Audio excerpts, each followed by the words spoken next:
Salut, c'est Sarah, ça dit quoi? J'ai plus de voix, on a hurlé pendant 4 minutes 30, pendant les 4 minutes de Léon Marchand. Léon est champion olympique! Olympic champion.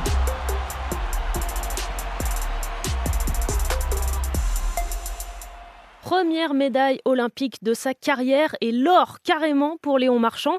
Le Français de 22 ans a été sacré sur le 400 mètres 4 nages hier soir et avec la manière, près de 6 secondes d'avance sur le deuxième, le japonais Matsushita, et le record olympique battu. Même l'entraîneur de l'équipe américaine l'a reconnu, c'était amazing, incroyable. Une Paris La Défense Arena en feu, bien sûr.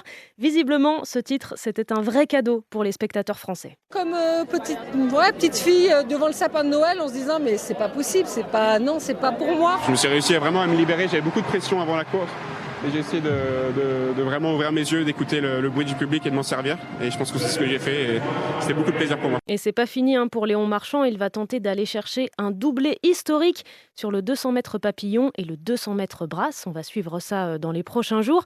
Mais le nageur français n'était pas le premier à remporter un titre hier. Ouais, je réalise pas encore. C'est vrai que j'ai fait une course de ouf.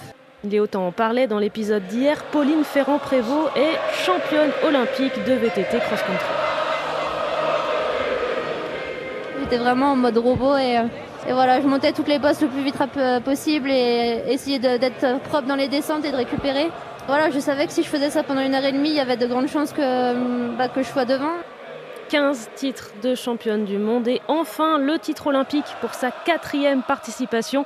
Il lui reste quand même un défi, gagner le Tour de France d'ici 3 ans.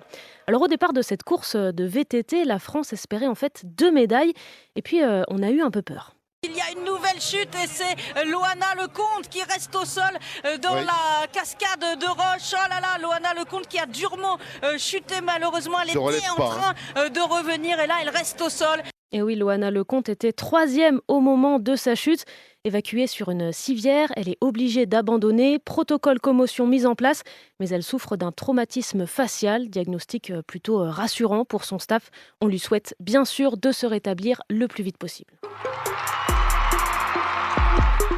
Je voulais te parler d'une médaille de bronze qui n'a quand même pas le goût de l'or, mais pas loin pour la judoka Amandine Buchard en moins de 52 kilos. 6 mois après un burn-out qui a failli la priver de jeu, elle gagne son combat pour la 3e place après avoir perdu en demi-finale. À la fois, je suis contente et je suis fière parce que franchement, ça n'a vraiment pas été facile de se remettre dedans. Et je suis contente parce que je suis vraiment allée au bout de moi-même.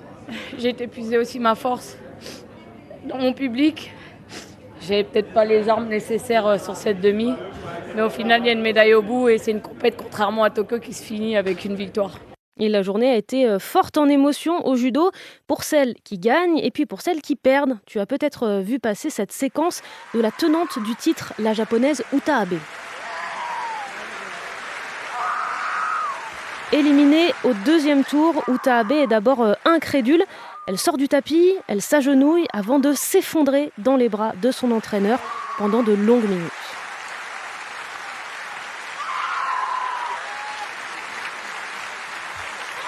Pour te donner une idée, depuis 2016, son plus mauvais résultat sur toutes les compétitions internationales auxquelles elle a participé, c'était 2e. Bon, après ces 2 jours de compétition, la France est 4e au classement des médailles, avec 3 en or, 3 en argent et 2 en bronze.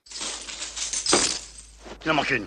Vous êtes sort? Tout à fait sort. Oui, l'argent de Yannick Borel en escrime dont je ne t'ai pas encore parlé. Le titre olympique était le seul qui lui manquait, mais il s'est incliné hier en finale face au japonais Kano. L'or, ce sera peut-être pour aujourd'hui. En sabre chez les femmes avec Sarah Balzer et Manon Brunet-Apiti, et en fleuret chez les hommes où on attend Enzo Lefort. Bon, perso, je vais regarder un peu le skate aujourd'hui.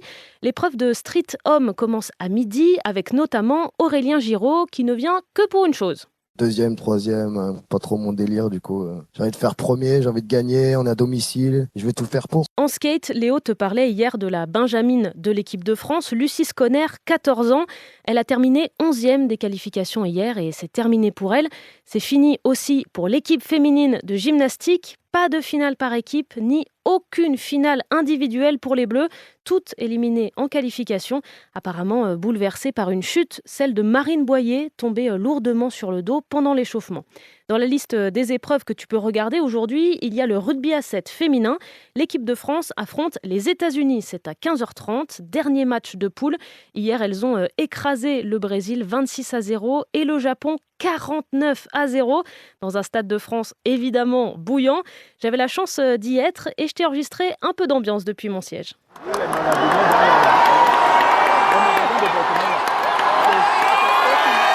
Pas mal, non ? C'était Sarah de France Info. Allez, ciao.